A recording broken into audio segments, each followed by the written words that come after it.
So guys, welcome back to Up To Date IDN channel. Nama gue Greg. Jadi pas kemarin kita ngerilis video unboxing Samsung M51, banyak di antara kalian yang komen, emang udah resmi ya bang? Kapan resminya? Terus untuk harga berapa bang? Iya, jadi HP ini udah resmi dijual atau pre-order pada tanggal 10 sampai 12 Oktober 2020 kemarin. Jadi udah resmi di Indonesia. Gua ngerti sih, mungkin kemarin pas berbarengan sama Samsung S20 FE. Jadi kayaknya ini kurang bersinar atau kurang promosinya aja.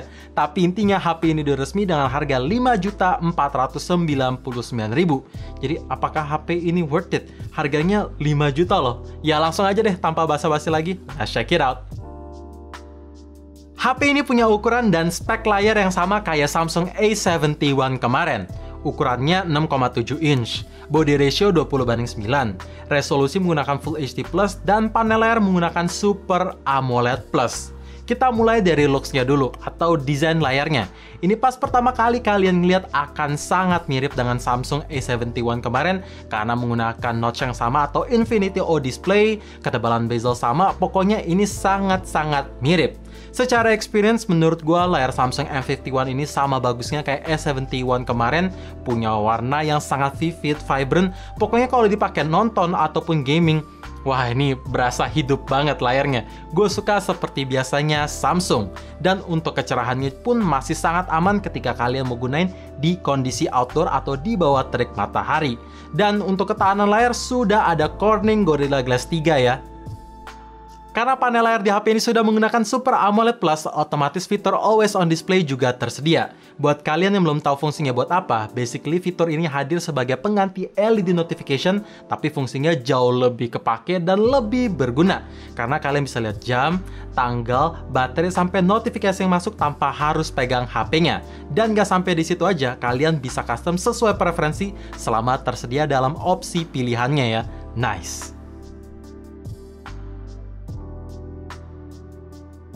Surprisingly, chipset yang dipakai HP ini bisa gue bilang ngebut karena menggunakan Qualcomm Snapdragon 730G dengan sistem fabrikasinya itu 8 nanometer.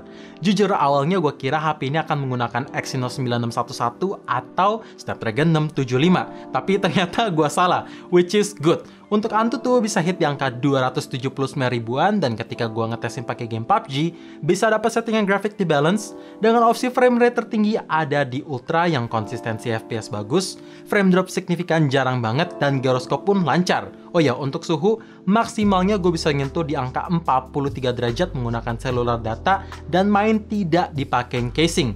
Jadi memang berasa panas, tapi wajar karena itu menggunakan cellular data. Kalau kalian pakai wifi harusnya bisa lebih adem.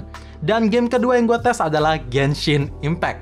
Di settingan low plus 60 fps, itu konsistensi fps-nya memang oke lah ya. Frame drop signifikan ada gua rasain beberapa sesekali, terus nggak fully 60 fps. Bisa gue bilang ada di angka 35 sampai 40 fps. Tapi tetap playable dan masih bisa dipakai dengan sangat amat baik. Untuk suhu, sama gue menggunakan cellular data dan tanpa menggunakan casing, maksimalnya gue bisa dapat di angka 45,5 derajat. Jadi emang panas, gue saranin mainnya pakai wifi aja biar lebih adem. Tapi ya emang karena game berat, jadi wajar lah ya. Intinya performa di HP ini bisa banget diandalkan. Oh ya, satu yang gue suka, ketika gue main game sampai baterai ada di 3%, ini FPS-nya tuh nggak ngedrop ataupun ya masih konsisten. Gue suka. HP ini cuma punya satu varian aja yang masuk di Indonesia, yaitu 8/128GB dengan teknologi RAM menggunakan LPDDR4X dan internal memori menggunakan UFS 2.1. So far, selama 1 minggu full memakai HP ini, gua nggak ada kendala untuk multitasking. Aplikasi yang running di background bisa banyak, jadi nggak perlu sering-sering nunggu loading ulang, dengan catatan aplikasi tersebut tidak ditutup di background. Terus buka tutup aplikasi semua juga bisa berjalan dengan baik, pada semestinya sih, pokoknya aman lah. Software di HP ini run di Android 10 dengan tampilan antarmuka menggunakan One UI Core 2.1. Ya, menggunakan One UI Core atau ini versi light-nya dari One UI yang biasa kita temuin. Karena ini versi light, ya harusnya jadi lebih ringan dan lebih hemat baterai. Terus juga ada beberapa pengurangan fitur kayak tidak tersedia secure folder, Bixby Assistant, ya itu sih preferensi ya. Gue lebih seneng Google Assistant ketimbang Bixby Assistant. Terus kalau misalkan kalian mau install Good Lock ataupun Nice Lock, itu katanya nggak bisa. Tapi balik lagi, One UI Core ini persis banget kayak One UI yang bisa kita kenal. Easy to use, simple, minimalis, ikonnya colorful, dan banyak fitur. Pokoknya gua nggak ada komplain. Kamera belakang di HP ini membawa quad kamera dengan setup primary lens menggunakan resolusi 64 megapiksel sensor Sony IMX682, terus dengan bukaan cahaya f1.8, lanjut lagi ada 12 megapiksel ultra wide angle, 5 megapiksel depth sensor, dan terakhir 5 megapiksel macro lens. Untuk hasil foto di kondisi daylight, overall menurut gua detail yang ditangkap, dynamic range, saturation, highlight, itu udah bagus. Hanya aja untuk di warna menurut gua kurang natural. Apalagi ketika kalian nyalain fitur Scene Optimizer, wah itu basically ada filter yang di-apply. Jadi ketika gua lagi foto awan, awannya jadi bisa biru banget. Which is buat beberapa orang ada yang suka dan beberapa lagi ada yang kurang suka. Ya buat orang yang suka karena tinggal aktifin fitur ini langsung bisa di-post tanpa harus dipakai filter lain-lain lagi. Lanjut untuk hasil foto di ultrawide-nya, menurut gua ini detailnya surprisingly masih tajam, terus warnanya bagus, dan distorsi gak gitu berasa, jadi gua suka. Lanjut untuk low light, menurut gua dengan bukaan cahaya f1.8 primary lens-nya, ini sih tanpa fitur night mode aja hasil fotonya itu udah bagus.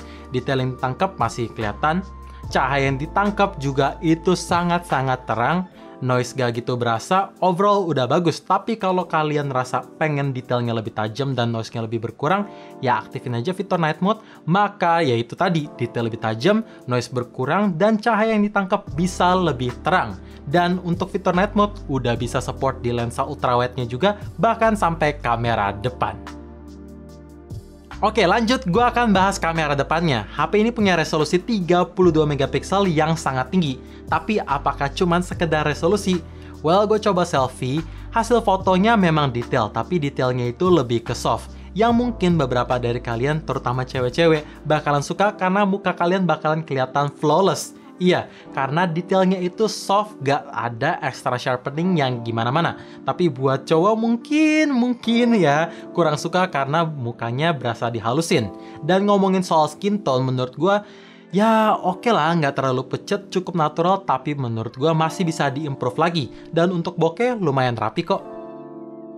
Untuk perekaman video di HP-HP Samsung yang harganya ada di atas 3 jutaan, so far gue belum pernah ada komplain termasuk ke HP ini. Ya, perekaman video di primary lens-nya support EIS jadi stabil banget, jitter nggak berasa, dan detailnya pun tajam sampai ke lensa ultrawide-nya. Hasilnya itu sama bagusnya. Padahal ketika gue lagi nge-record, itu di layar agak goyang-goyang, tapi hasil video tetap bisa stabil, dan itu harus gue apresiasi sih. Nice banget. Ketika kalian perlu ekstra stabilisasi pun, fitur Super Steady tersedia. Jadi mau record sambil lari-larian, hasil video bisa stabil, tapi dengan catatan aktifin fitur ini ketika cahaya cukup aja ya. Kalau misalkan kondisi cahaya ada di low light atau kurang cahaya, video bakalan berasa noise dan jitternya berasa. Oh ya, untuk kamera depan support EIS juga yang sangat stabil. Jadi HP ini bisa dipakai vlog atau berkonten kreasi langsung aja dari HP. Oh ya, buat kalian di video unboxing nanya, fitur single take tersedia nggak bang? Jawabannya tersedia, kayak di HP-HP flagshipnya Samsung. Terus fitur super slow-mo juga tersedia ya. Komplit lah. Bahan material frame maupun back cover di HP ini tentu menggunakan polycarbonate. Untuk feels-nya menurut gua ini masih solid walaupun berasa plastiki tapi nggak terlalu berasa murahan. Untuk pinggir kiri kanan sudah dibuat 3D curve, jadi ketika kalian mau grip, menurut gua masih oke selama nggak lama-lama aja. Karena dimensi bodi HP ini menurut gua cukup tebal berkat baterai ekstra jumbonya yang nanti akan gua bahas. Tapi ya menurut gue beratnya sih relatif ringan ya, ada di 213 gram. Dan untuk desain menurut gue ini simple, minimalis banget. Ya ketika kalian pilih ambil warna yang hitam, ya hitam polos aja. Terus ketika kalian mau ambil warna putih, ya putih polos aja tanpa tekstur, gradasi, atau apapun. Jadi memang simple, cocok buat kalian yang suka basic-basic aja gitu. Seperti yang udah tadi gue mention, untuk bodi di HP ini menggunakan kapasitas baterai yang ekstra jumbo, yaitu 7000 mAh, yang besar banget, menjadikan HP ini adalah HP pertama di Indonesia yang menggunakan kapasitas baterai sebesar 7000 mAh sampai pas video ini dibuat tentunya. Kalau kalian tanya gimana screen on time di HP ini, menurut gua ini adalah HP tersusah yang pernah gua review untuk ngabisin kapasitas baterainya. Iya, gua udah pakai foto-foto buat ambil sampel review, terus pakai Google Maps, nonton YouTube, scrolling Instagram, main Genshin Impact dan PUBG menggunakan full cellular data, masih bisa tembus screen on time 14 jam 16 menit dengan standby-nya 1 harian lebih, nyaris 2 harian. Ingat, ini menggunakan cellular data. Menurut gua awet banget. Tapi kalau misalkan kalian pakai WiFi, tentu ini bisa nembus screen on time 17-18 jam dalam sekali ngecharge. Standby bisa nyentuh sampai 2 harian penuh. Gokil sih. Saking besarnya kapasitas baterai di HP ini, bisa dijadiin juga power bank dadakan. Iya, tinggal modal OTG atau kabel yang Type-C ke micro USB ataupun Type-C Lightning, ya support buat jadi power bank. Nice ya? Pasti banyak di antara kalian yang penasaran sama kayak gue pas pertama kali tahu kapasitas baterai di HP ini tuh 7000 mAh. Kira-kira butuh berapa jam untuk penuhin baterai di HP ini? Well, pertama-tama gue mesti kasih tahu dulu kalau HP ini support 25 watt super fast charging yang tentu bricknya udah di-include di dalam box pembelian. Dan gue coba ngecharge dari angka 5 sampai fully charge dengan kondisi airplane mode dan dibiarin ngecharge aja, itu makan waktu 2 jam aja. Ya, surprise kan? 2 jam aja untuk penuhin baterai 7000 mAh. Menurut gue sih ini cukup cepat walaupun bukan yang tercepat. Mengingat 7000 mAh, ya gokil sih. Dan untuk port charger tentu sudah menggunakan Type-C ya. Speaker di HP ini menggunakan single bottom firing speaker yang kualitas suaranya menurut gue masih cukup bagus. Karena bassnya masih terdengar. Clarity berasa banget, suaranya cukup keras walaupun tidak sekeras HP-HP lain yang pernah gue coba menggunakan sistem single bottom firing speaker. Jadi langsung aja gue pasang di volume 100%, make sure kalian pasang earphone ataupun headset supaya bisa mendapat kualitas gambaran dari HP ini. Langsung gue play ya.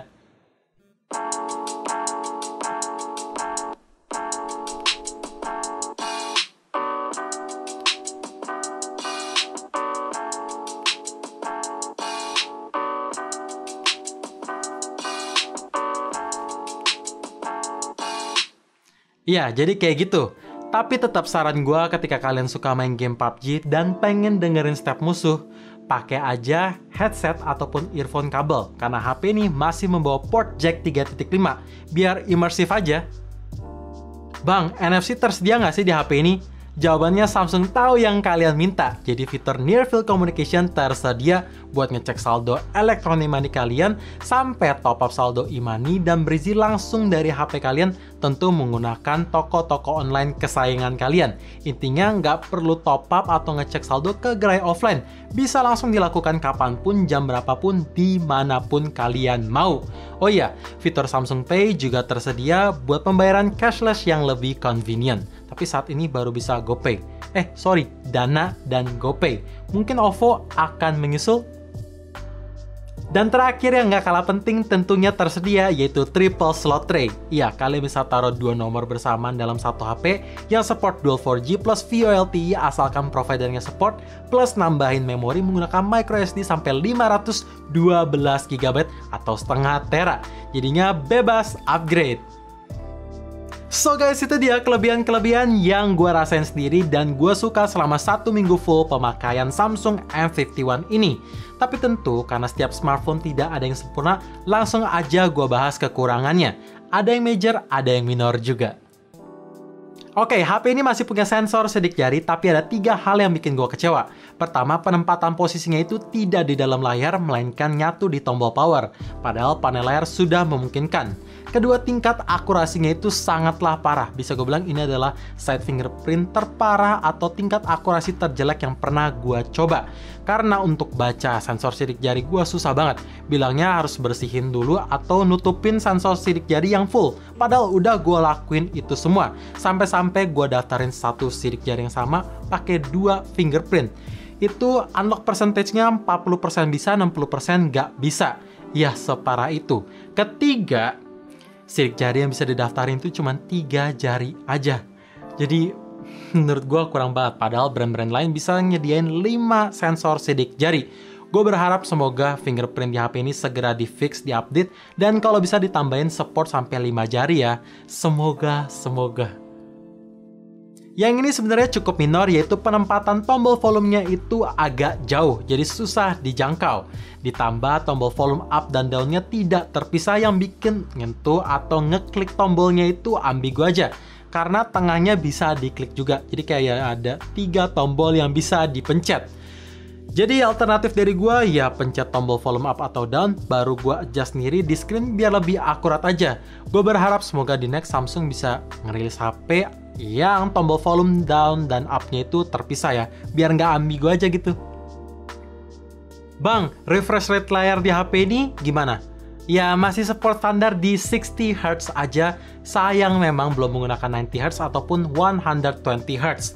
Tapi dengan panel layar Super AMOLED Plus yang dikasih, menurut gua jadi ya oke lah, masih bisa ditoleransi. Karena kebanyakan dari kalian pun suka warna yang vibrant, vivid aja, yaitu Super AMOLED. Tapi jujur ada harapan gua semoga di next Samsung bisa merilis HP mid-range yang support teknologi kekinian yaitu 90Hz minimal lah. Biar semua orang bisa mencoba fitur kekinian yang ada di flagship tanpa harus menguras budget flagship. Yang ini sebenarnya penting nggak penting, yaitu pas pertama kali HP ini keluar dari box tidak ada free screen protector yang dipasangin ataupun dikasih. Ditambah free jelly case pun tidak ada, yang bikin gua was-was untuk pakai HP ini karena ini polikarbonat. Gampang banget kegores, dengan benda tumpul aja bisa ada baret-baret halus, apalagi benda yang tajam. Harus extra safety, jadi itu emang extra cost, tapi tetap saran gue ketika kalian mau beli HP ini, make sure langsung beliin tempered glass dan beliin casing biar makin aman aja gitu. So guys, itu dia video full review 1 minggu bersama Samsung M51. Jadi dengan harga 5.499.000, apakah HP ini worth it untuk dibeli? Well, menurut gua HP ini bisa masuk ke daftar pertimbangan kalian untuk membeli sebuah smartphone. Apalagi yang mengutamakan gengsi, ya karena ini Samsung, terus fitur-fitur yang ditawarkan nyaris kayak ada di HP flagship, tapi dengan harga yang affordable untuk ukuran HP Samsung loh ya. Jadi ya worth it. So, thank you for watching. Jangan lupa like dan subscribe channel ini sekaligus nyalain notifikasinya juga supaya kalian tahu ketika video baru aja dipublish. And as always, stay safe, stay healthy, dan stay updated with up to date.